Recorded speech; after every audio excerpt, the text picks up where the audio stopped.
Assalamualaikum warahmatullahi wabarakatuh. Bismillah, alhamdulillah, wassalatu wassalamu ala Muhammad ala Rasulullah sallallahu alaihi wasallam. Allahumma sholli ala habibika wa rasulikal Mustafa Muhammad wa ala alihi huril kiramil bararah wa sahbihi muntakhabinal khiyarah amma ba'dah. Para pemirsa calon ahli surga yang dimuliakan oleh Allah Subhanahu wa taala. Allah Subhanahu wa taala akan memilih beberapa orang yang matinya akan pasti diberi husnul khotimah, yaitu orang-orang yang mati dalam keadaan syahid. Di zaman Nabi Muhammad SAW, mereka mati syahid dengan berperang. Mereka mati syahid dengan memerangi musuh-musuh Islam atau orang-orang kafir seperti itu. Sedangkan di zaman sekarang tentu peperangan sudah sangat sedikit. Peperangan jarang ada. Akan tapi tidak usah khawatir. Orang mati syahid itu ada kalanya yang syahid dunia wal akhirah, ada kalanya yang syahid akhirat saja. Tapi orang yang mati syahid akhirat ini juga termasuk golongan yang kelak mati mendapatkan surga dari Allah Subhanahu wa taala. Jadi kalau pemirsa tidak bisa berperang, karena sekarang sudah tidak ada perang, alhamdulillah, dunia sudah damai, maka tetap saudara-saudara bisa mendapatkan yaitu cap syahid dengan mengikuti daripada uswah-uswah orang-orang mati syahid berikut ini. Di dalam kitab Nihayatul Zain, Imam An-Nawawi telah menyusun daripada beberapa dari Quran dan hadis hadis sahih daripada orang-orang yang kelak mati dalam keadaan syahid dan husnul khotimah. Yang pertama adalah asyahid wa dzalika kal mabtun. Orang yang mati syahid dikarenakan adanya wabah penyakit yang menyerang perut. Jadi wabah penyakit, misalnya di dalam perutnya keluar cairan kuning. Pokoknya wabah penyakit yang menjadikan dia mati, maka akan menjadikan sebab dia adalah orang yang mati syahid.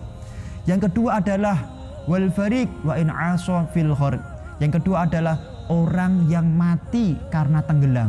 Maka orang yang mati gara-gara tenggelam, maka matinya termasuk orang yang mati syahid, dimuliakan oleh Allah Subhanahu wa taala. Yang ketiga, wal mad'un walau fi ghairi zamanit ta'un. Orang yang mati karena adanya virus-virus yang menyebar walaupun matinya pas tidak ada virus. Pas tidak terjadi pandemi yang luar biasa, maka matinya juga mati syahid. Apalagi ketika matinya dalam keadaan virus. Maka orang yang mati dalam keadaan terkena virus corona, virus flu burung, maka mereka juga termasuk orang yang mati syahid, matinya husnul khotimah mendapatkan surga dari Allah Subhanahu wa taala. Amin ya rabbal alamin. Kemudian yang keempat, wal mayyitu ishqan bi syartil kaffi. Orang yang mati karena dia itu rindu kepada orang yang dicintai.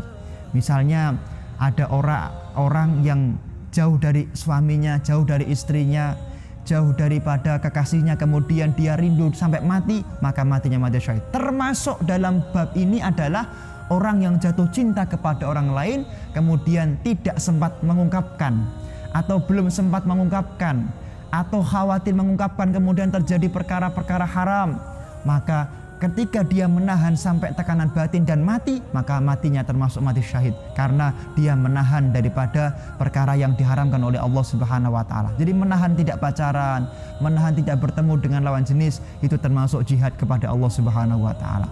Kemudian yang kelima, wal mayyitah talqan walau min zina. Seorang wanita yang hamil kemudian dia mati, maka matinya mati syahid. Seorang wanita yang hamil kemudian melahirkan, mati, maka matinya mati syahid. Walaupun dia hamilnya karena zina.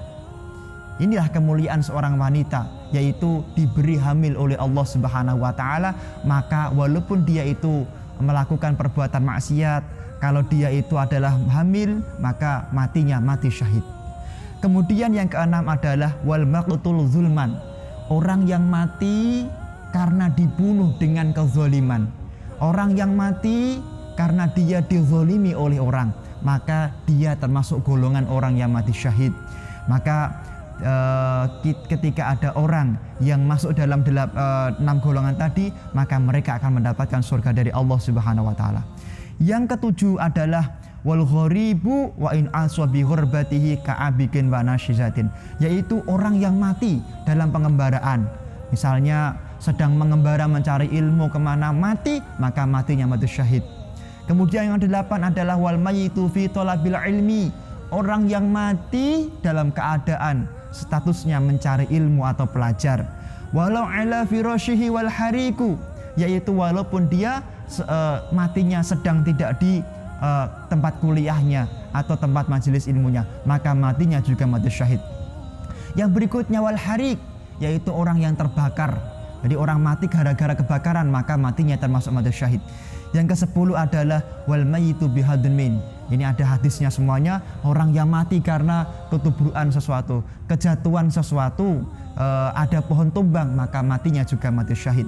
Wa kadzaman mata fujaah. Begitu juga orang yang mati dengan tiba-tiba tidak ada apa-apa, maka mereka juga termasuk golongan daripada orang-orang yang mati syahid. Semoga kita semuanya tergolong daripada golongan-golongan orang yang mati syahid.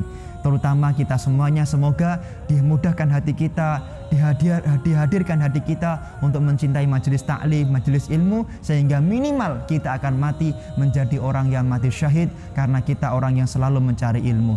Syukron. Assalamualaikum warahmatullahi wabarakatuh.